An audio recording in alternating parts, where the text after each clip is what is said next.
You so ugly, when trick-or-treaters come to your house, they give you candy. So that was a very rough animation that I created in Blender Grease Pencil using the technique I'm going to show you today, which is how to create a bendy bones rig on a 2D animation.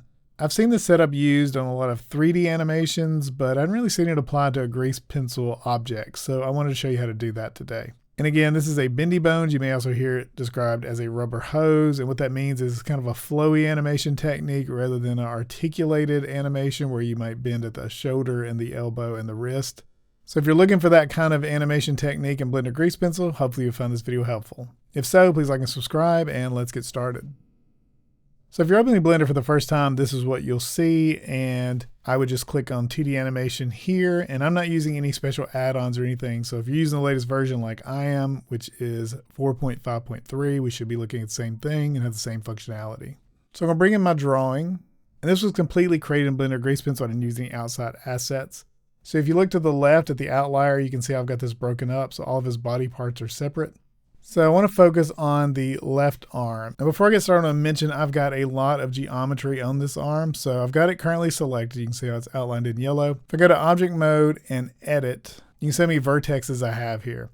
Now, if you try to rig this with a minimum amount of points, you're going to get a lot of jagged strokes when you try to deform this. So keep in mind, if you run into that, that's probably because you don't have enough vertices in the stroke. So you can just add those by selecting everything and right-clicking. And you can go to subdivide while you're in edit mode, and that'll increase that. So if I click on that, you can see how it's increased the number of vertices here. I want to undo that. I already tested this, so I know the amount here I've got works. You might could do it with less, but this is just the number I started with. So I'm going to go to Object Mode. I've still got my left arm selected. I'm going to go to Shift-A and select armature. Now I'm going to grab this and bring the point at the bottom up to about where his shoulder is. I'm going to use middle mouse button to scroll out. I'm going to hit Tab to go to edit mode.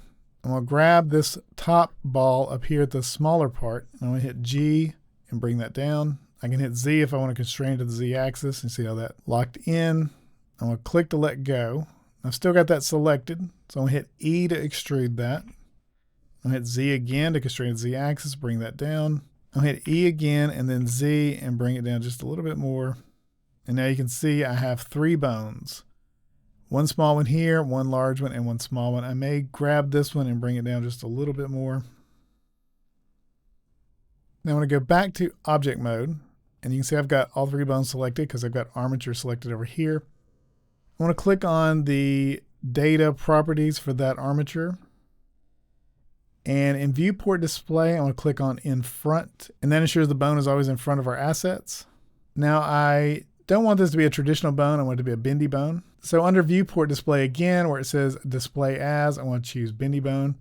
So now you can see we have a small block here, a small block here, and a large block in the middle. So I'm going to go to edit mode and select this bone, hit S and Z, and we'll scale that down a little bit.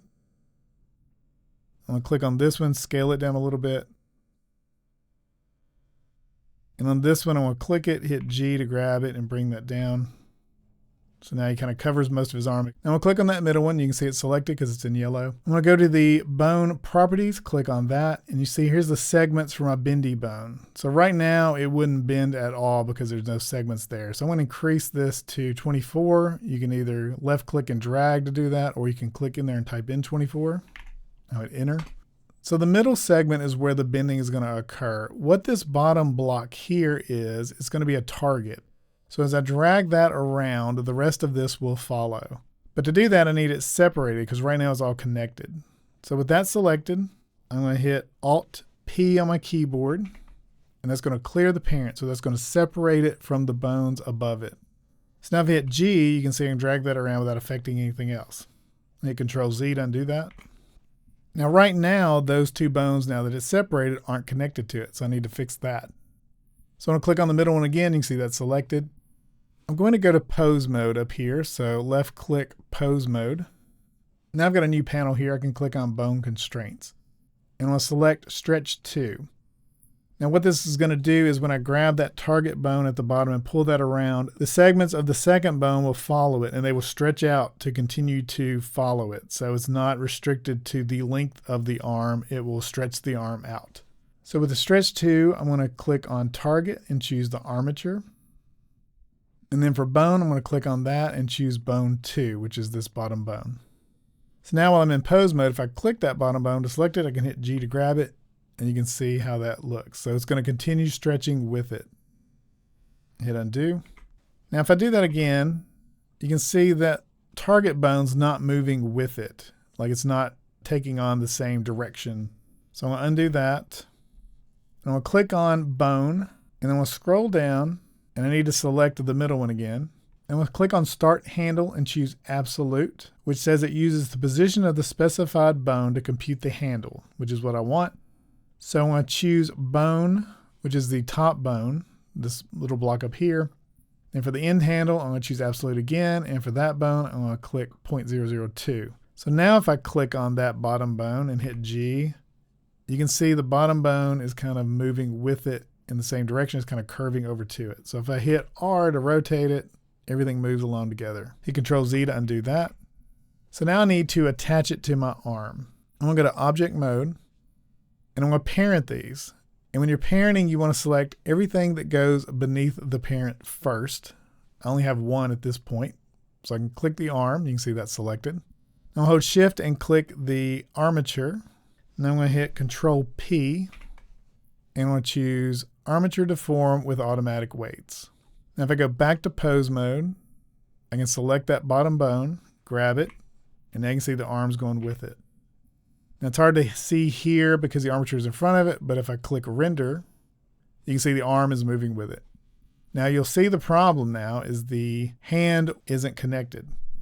Now you would think, because I ran into this, if I parent the hand to the arm, that would work, but it doesn't. The arm is being controlled by the armature. So you need to connect the hand to the armature, not to the arm. So this is one of the areas I was running into having a problem with, but I finally found how to fix that. Let me go back to object mode. So I'm going to click the hand, shift click on the armature. Now I'll go to pose mode, and now I can select the bottom target bone. You can see it highlighted.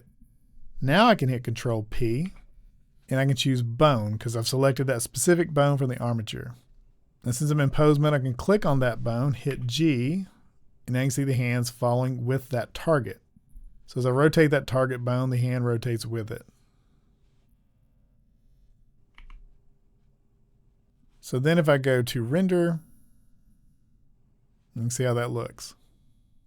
So for a character like Bender who doesn't have elbows and wrists, they just have a tube, this rigging style would work well for them, so that would work for both of his arms and his legs, and you could attach the feet to the legs the same as I did the hand on his arm. So that's how to create a simple bendy rig on a 2D character in Blender Grease Pencil. Hope you found this video helpful. If so, please like and subscribe, and I'll see you in the next one. Thanks for watching.